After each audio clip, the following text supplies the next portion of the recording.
What is going on YouTube? This is Jim back with another video review for you guys today, taking a look at Bleeding Edge.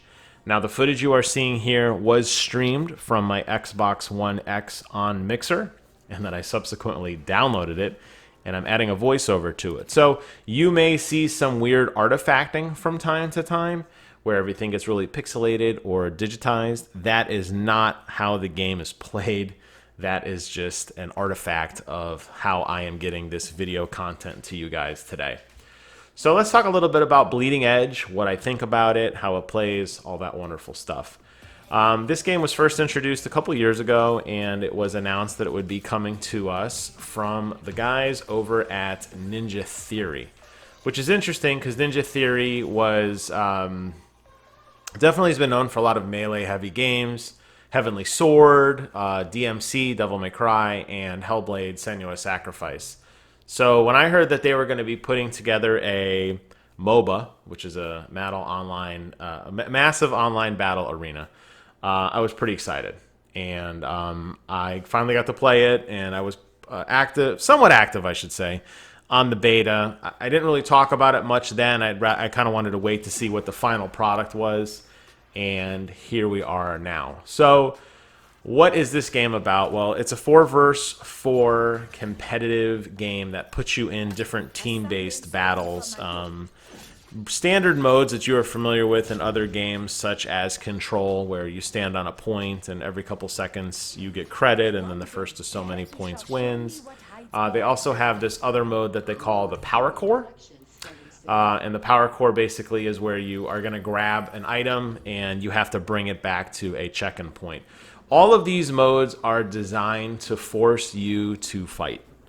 And the game is going to put objectives in a place that forces you to meet with other players, both on your team, hopefully, because you're running in a pack, and on the other team to force these engagements. And it really needs that.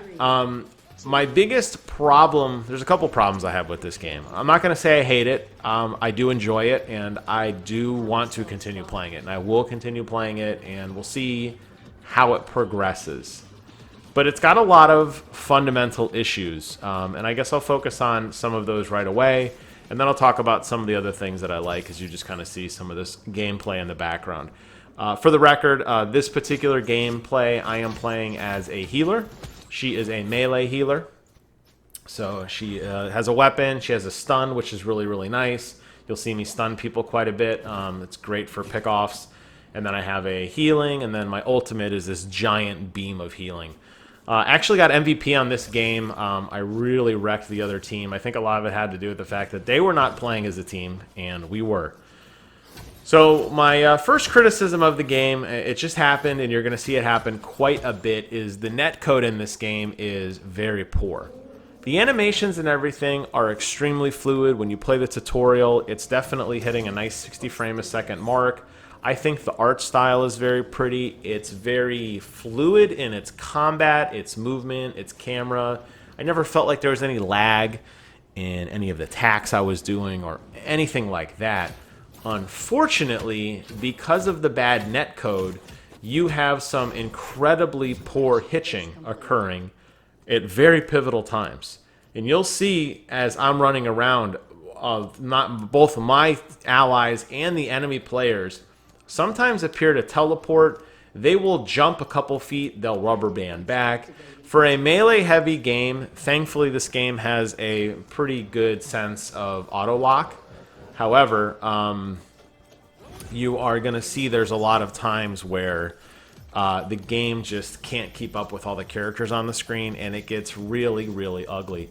If they could make that combat a little more fluid in those moments, I think it would be significantly more entertaining, because not every character is a melee character. There are some range characters that thankfully also have the ability to kind of auto-target a character. The only limitation there is how close you are to somebody, so you kind of have to be close. This game needs that, but the netcode just really hurts. And for the fact that it's only a 4 versus 4 game, this is the kind of performance hitches that we saw, frustratingly enough, in games like PUBG, or when Modern Warfare was trying to get their feet wet with online gameplay.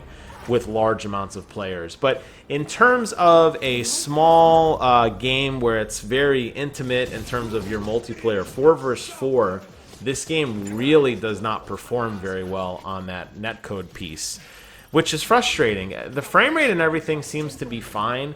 To double check it, I will run this on my PC just to see if it acts any differently. If that is the case, then I'd be even more frustrated because this game really shouldn't run that bad on an Xbox One X. That thing has an insane amount of power, and this game shouldn't be pushing it in that respect. So that's one of the major frustrations I have with the game. The other one is the map size. As I mentioned, a lot of these modes are going to force you into competitive arena spaces by grabbing certain checkpoints or going off to getting a battery or do something that forces everybody into one area at a time.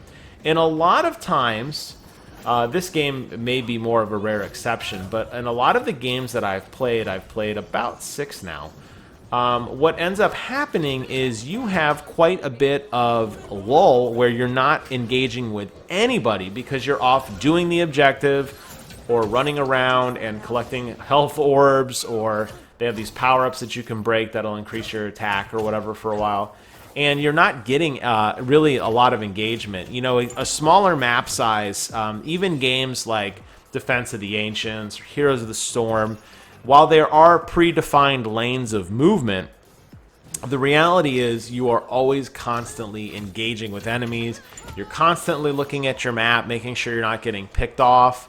If you push too far in a lane, most likely you're going to get counter-pushed in another lane, or you're going to be ganked, that sort of thing. This game, there are long stretches, this is probably a good example at this exact moment, of just sailing around and kind of waiting for something to happen. And I think they need to really consider either adding more players, although based on how bad the netcode is, I don't know if that's a great idea right now, or shrinking down some of these maps to make them more meaningful. You have a lot of instances where people just basically run away and you're trying to run them down. Thankfully, a lot of characters do have different types of stuns and snares to slow enemies down, but a lot of times, like in that case there, an enemy is going to walk away with practically no health, and there's very little you can do about it. You're just going to kind of watch them just, you know, fade off into the sunset, and it's frustrating that there isn't better pursuit mechanics. Even the ranged characters' range isn't as great as I would hope it would be, and as a result, you are really kind of just watching people go away. It's going to take a lot of timed stuns to take an enemy out. I think the time to kill in this game does feel right, but the survivability for a lot of characters is just way too much. The fact that I am one of the weaker characters in the game as a melee healer with a lower health pool, not a lot of attack, the fact that I can go toe-to-toe with 2 or 3 enemies at a time and still find a way to survive is really, really goofy. So I know it sounds like I'm panning on the game a lot, and look, I've been doing it for 8 minutes, so I'm going to tell you about some of the positive things I like and one of the reasons why I'm still enjoying this game. And that's because the combat is very, very rewarding. So most characters have dashes associated with them, a set number of dashes that reset over time that allow them to do some really cool things. It's a great pursuit mechanic, although sometimes the enemy is just going to be a little faster than you. It's also great to roll out of the way. Particularly, all of these levels have a lot of environmental hazards. You've probably noticed a few times now the amount of bombs that are dropping on the screen. This map, just randomly bombs will drop off. There's trains that there's levels that have trains that go through them, and if you get by the train, you die. There are active energy barriers that will come through and electrocute your character. So there are a lot of environmental hazards, and that dodge really comes in handy. The combat feels good. Mostly you have, you know, a couple basic abilities with very defined roles, responsibilities, cooldowns.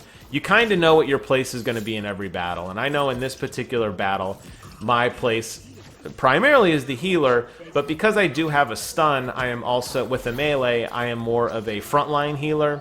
I do a lot more pursuit. I try to stun people when they're low on health so that my damaged teammates can come in and try to pick off and get those final hits and get those kills. So everybody has a role. I've played with quite a few characters. The one that I feel needs the most development right now is the tank class. since these are games that don't really force you to worry about mobs, there's no other NPCs like you have creep in other games, or like, you know, the mobs or anything like that, and like Titanfall or back to, you know, Heroes of the Storm. You don't have that. It's just pure player versus player. People just know to kind of avoid you. And the tanks, in my opinion, while they do have a very nice health pool, I don't feel like they have enough survivability or aggro or any kind of AoE that forces you to attack them first. As such, many games that I've played, this is actually the only game that I can recall that we had a tank on each side. Most of the games are 3 assassins and 1 healer. Tanks don't really seem to have a purpose in this universe, so I hope to see that fixed at some point as well. Graphics and everything, as I mentioned, are gorgeous. There are some phenomenal character models here, and they've done a really good job giving each character a very unique stylized appearance and a very unique set of moves. No 2 characters play the same. No 2 characters really, you know, I feel like they all are very distinct. And as I began to play more, I would notice who was out there as I was getting ready to engage. Here's a tank, for example. You're watching this tank fight me and another tank. We're going to win because we have more health, and I'm giving my tank infinite health. But you saw him slam me into a wall. It didn't do anything. Each character, as I was mentioning, has, you know, very distinct roles. Like Damon, he's kind of a graffiti artist, kind of reminds me of somebody from the Warriors. He's got a ninja sword, but he's got a bunch of weird spray paint on him. Gizmo's another one of my favorites. She is a robotic whiz with a big machine gun who can put down little drones. And then one of the other ones that I think is really, really cool, Nidhogger, who is a Norway rock star. Has a guitar, and he's always running around. He's always playing his guitar. He's always strumming it as he runs around. He's got some really, really cool abilities. So you'll definitely find a character that you love to kind of call your own. I think this is that hero shooter mentality that we saw in Overwatch. People are going to naturally gravitate to characters that they like, and you're definitely going to find a main that works for you. For me, I just through dumb luck, I picked Miko first, and she is definitely my favorite. I like to play healer anyway, so she's the one that I'll be sticking with. I do dabble a little bit with Gizmo, and I've started to play a little bit with, even though I don't think tanks are that great, El Bastardo, who is just kind of cool looking too. He's a big tank guy who's a kind of like a Mexican, I don't know, he's almost like he's wearing an Amish hat or something. He kind of reminds me of this, like a pilgrim. Very odd, but the design works really in all instances. You'll get rewards at the end of each level. You'll be able to upgrade some abilities for permanent mods that allow you to do different abilities at different times. You'll be able to buy new skins, new boards, new effects, new emotes, all that great stuff. There's a lot of customization here, and I'm sure they're only going to add more characters and more customization as the game goes on. And since it's on Game Pass, there's really no reason not to check it out. And if you do, look me up online, throw me an invite, and I would love to play with you guys. And had a really good time with this game, despite some of its shortcomings. So we'll see where it goes from here. Hope you guys enjoyed this review of Bleeding Edge. Leave a comment below. Let me know your thoughts on the game. Thank you guys so much for watching. Take care of yourselves, and until next time, I will see you guys on the other side.